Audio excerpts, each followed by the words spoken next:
Assalamualaikum warahmatullahi wabarakatuh. Apa kabar rekan dan rekan kita semua? Semoga sehat dan bahagia selalu. Baik, pada kali ini kita bersama juri lomba pelajar NU kategori artikel. Sebelumnya saya bacakan dulu kurikulum vitae dari Dewan Juri, yaitu nama Bapak Ribut Ahwandi, tempat tanggal lahir Pekalongan 28 Agustus 1980, alamat Landung Sari Gang 19, pekerjaan penulis lepas, editor lepas, prestasi juara 3 penulisan cerpen tingkat nasional, lolos seleksi peserta simposium internasional sastra Indonesia. Baik, pada Bapak Ribut Ahwandi, apa kabarnya Pak Ribut? Kabarnya apa? Kabarnya alhamdulillah sehat. Baik, pada lomba kemarin mengenai kategori artikel itu bagaimana komentar dari jenengan, Pak? Gimana ya? Menulis artikel itu memang bukan pekerjaan yang ya boleh dibilang mungkin sebagian banyak orang mengatakan bahwa menulis itu sesuatu yang seolah-olah mudah untuk dilakukan. Tapi ketika pada saat praktek menulis, apalagi ketika menulis artikel, dituntut untuk menulis artikel, ternyata ada banyak yang mengalami kesulitan gitu ya. Dan itu sangat terlihat ketika kemarin saya membaca sekitar 20-an artikel. 20-an artikel, kalau tidak salah 21. Terakhir 21 apa ya? 21 judul artikel itu saya menangkap bahwa masih banyak kelemahan, terutama hal yang paling saya lihat dulu adalah dari sisi kebahasaan. Kenapa saya melihatnya dari sisi kebahasaan? Karena bagi saya bahasa itu sesuatu yang sangat vital. Kalau kita misalkan sudah mengakui bahwa bahasa Indonesia itu perlu dijunjung tinggi sebagai bahasa Indonesia, bahasa persatuan, seperti yang sudah diikrarkan dalam Sumpah Pemuda, berat itu.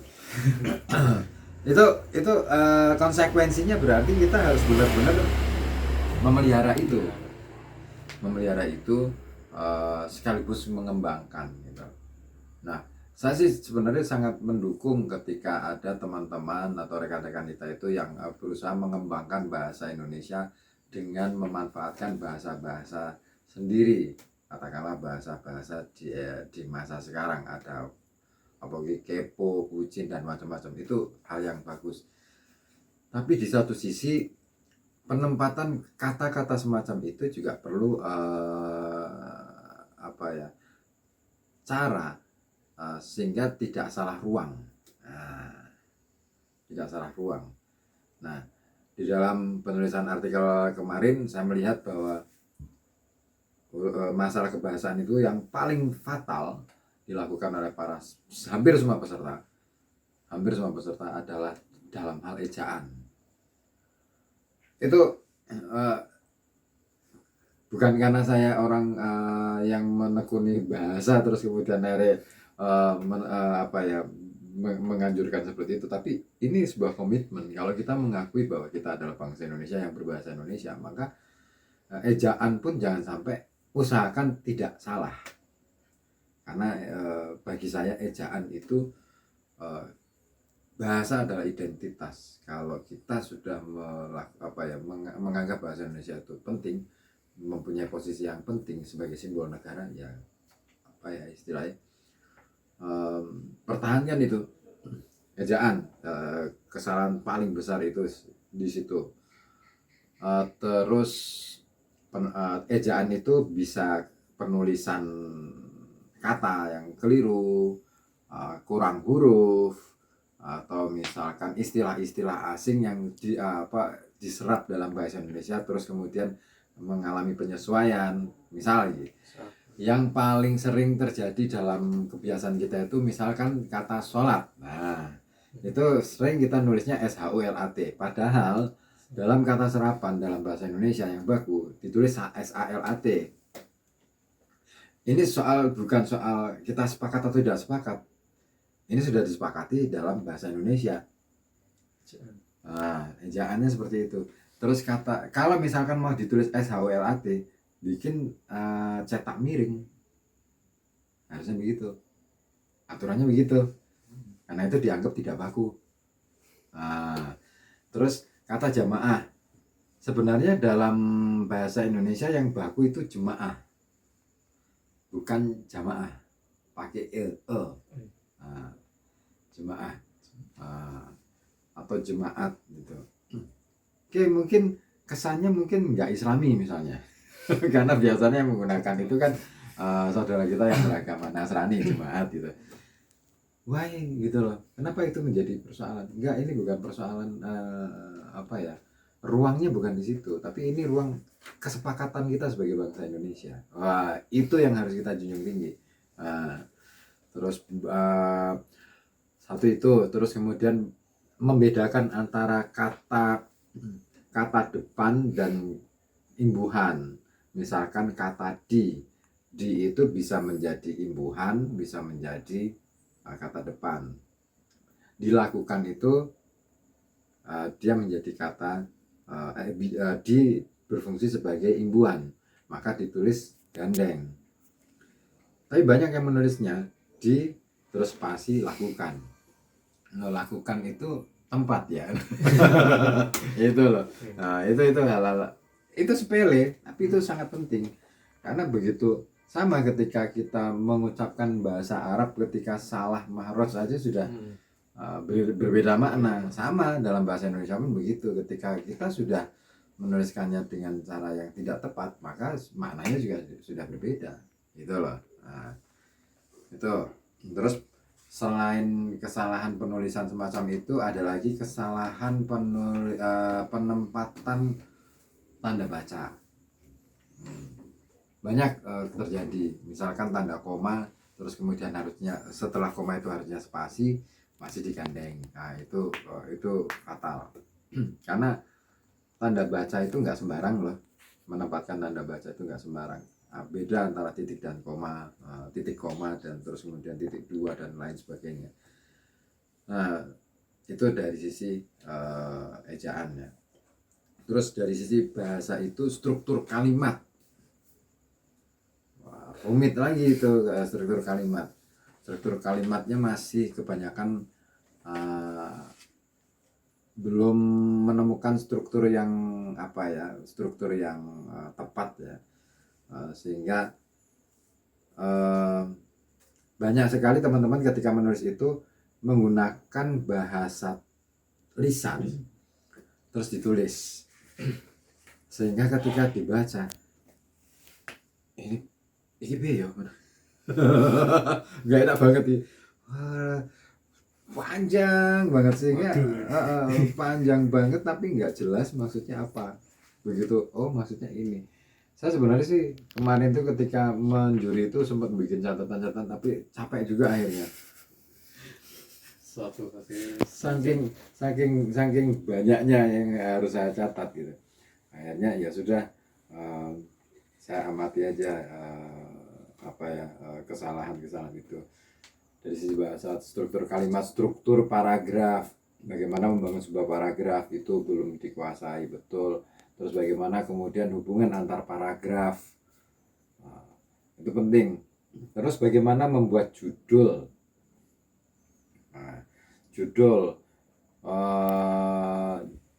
Bikin judul itu memang nggak gampang, tapi sebenarnya akan menjadi asik ketika kita sudah menemukan cara yang tepat.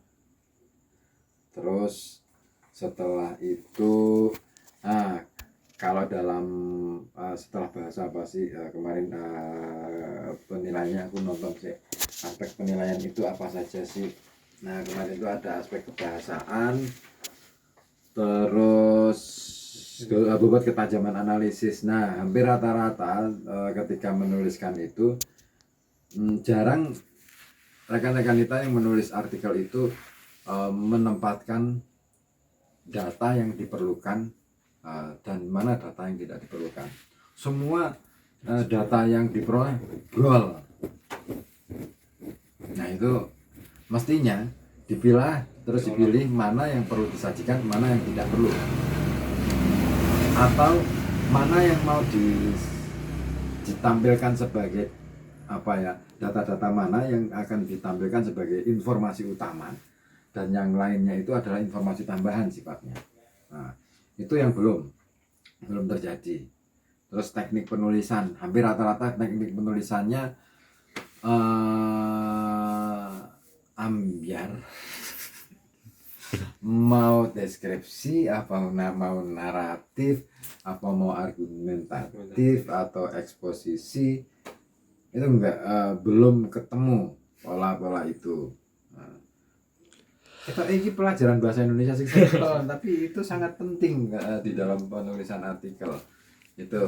Tapi overall saya sih sangat sangat menghargai jerih payah rekan-rekan kita dalam menuliskan artikel ini, dan saya sangat mengapresiasi usaha-usaha itu. Hanya saja mungkin rekan-rekan kita perlu untuk belajar lebih giat lagi, syukur-syukur mau menekuni dunia kepenulisan, karena saya punya keyakinan bahwa suatu saat di waktu yang akan datang menjadi seorang penulis itu adalah penulis itu akan menjadi sebuah pekerjaan yang bergengsi dan akan diburu, karena tanda-tanda zaman itu sudah ada. Sekarang sudah ada yang namanya copywriter. Nah, copywriter itu para konten kreator yang menulis untuk sebuah review sebuah produk dan macam-macam. Itu bayaran seorang copywriter itu lumayan gede. Satu tulisan untuk produk tertentu itu bisa paling murah itu 500.000, itu kalau misalkan hanya berapa karakter, hitungannya karakter. Nah, jadi ke depan menjadi penulis itu akan menjadi sebuah pekerjaan yang sangat diimpikan, karena kalau bekerja sebagai buruh pabrik kayaknya terlalu overload gitu lah. Iya, tadi siang itu saya sempat diskusi dengan Mas Eko Tunas, seorang sastrawan senior saya. Dia mengatakan bahwa dunia hari ini sedang mengalami perubahan besar dalam memaknai kata yang namanya kerja. Indonesia terlambat memaknai kata kerja. Indonesia memaknai kata kerja adalah pagi berangkat, pulang sore, terus kemudian awal bulan gajian. Di negara-negara yang lain, kerja itu ya karya, bukan rutinitas. Nah, beda kan? Nah, terminologinya beda-beda. Nah, itu yang ke depan akan seperti itu. Kalau kita mau berpacu dengan masa depan, ya harus mulai sekarang sudah mulai menanamkan sahamnya ya berupa karya. Jadi jangan malu untuk merasa bahwa karya saya masih jelek. Jangan takut untuk merasa bahwa karya saya masih jelek.